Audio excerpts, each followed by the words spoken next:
Африка сапары велик менен 36-күн.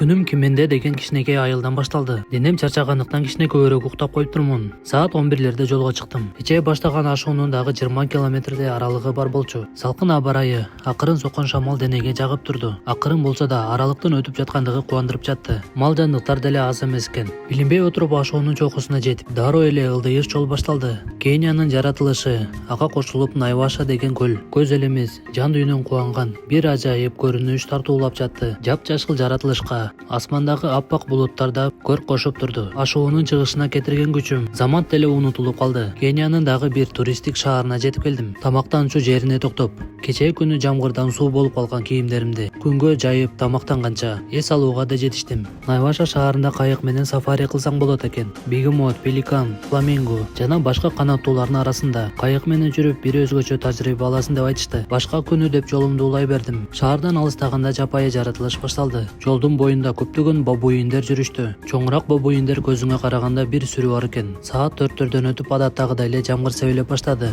Баардык денемди жапкан дождевигимди кийип алганда дароо эле жамгыр токтоп калды. Найробиден баштап Уганда мамлекетине чейин тоолуу аймактар экен. 2-3 километр түз жолдо жүргөндөн кийин сөзсүз түрдө бир ашуу чыгат экен. Жолдун бойлорунда кактуска окшогон дарактар пайда болуп өзгөчөлүк жаратты. Молочай аталган дарак экен. Уулуу дарак болгондуктан жаныбарлар тие алышпайт экен. Бир аз аралык өткөндөн кийин жолдун бою дагы башка жапайы жаныбарларга толо баштады. Биринчи болуп аябай бат чуркаган импала антилопалары көзгө көрүндү. 100 метр алыстыкта болсом да велосипедимден түшүп аларга басып баратканымды байкашты. 10 метр алар тарапка бассам чуркап качышты. Алардын жанында эле кошуна болуп оттоп жүргөн канна аталган антилопалар да чыкты. Зебралардан да чоңураактай сезилди. Зебраларды да көргөнү жетиштим. Биринчи жолу жакындан көрүп жатам. Бир караганда жүрүм туруму эшектерден айырмасы деле жок экен. Жапайы жаныбарларга бай күн болгондугу кубандырып турат.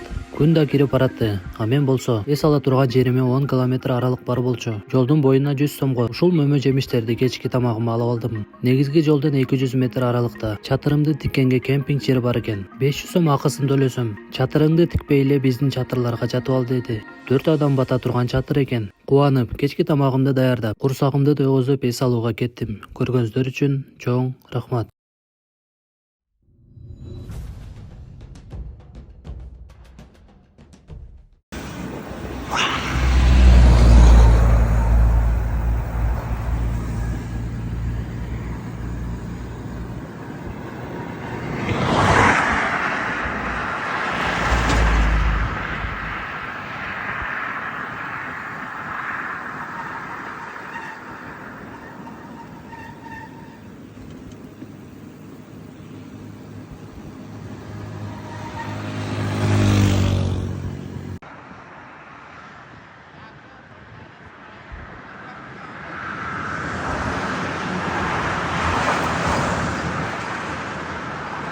Достор, ушунун баары манго, банан, чеснок, авокадо, помидор ушулардын баары биздин акча менен 100 сом болду.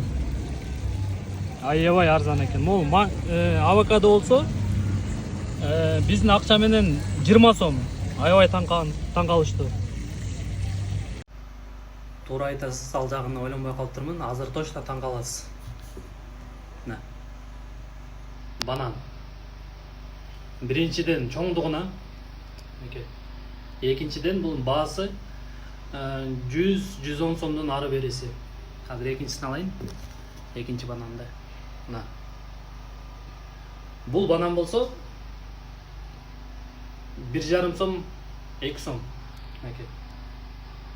Африка сапары велик менен 37-күн.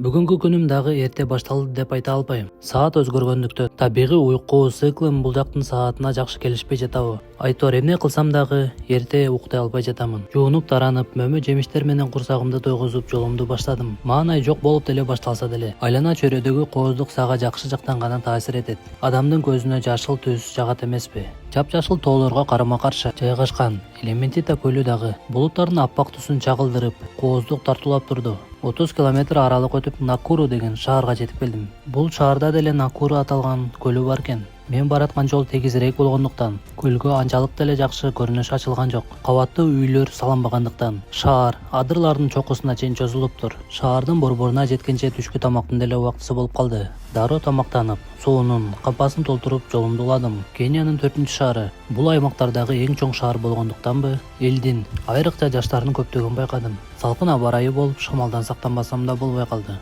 Көз алдыма тоолор да көрүнүп калды. Артымда калган ашуудай дагы бир зор ашуу күтүп туруптур. Айлана чөйрө, жол. Ар күнү ар кандай болуп турса, аба ырайы күнүгө ошондой эле. 2-3 чейин ысык, андан соң салкын, жана жамгыр. Бүгүнкү жолду баштап жатканда ашуудан ашуу өтөм. Күндүн ортосунда ашуунун чокусундагы калконушка жетем деп ойлогом. Калконушка жетпей, жолдун боюнда, токойдо, үстү жабылган имараттын ичине чатырды тигүүгө аргасыз болдум.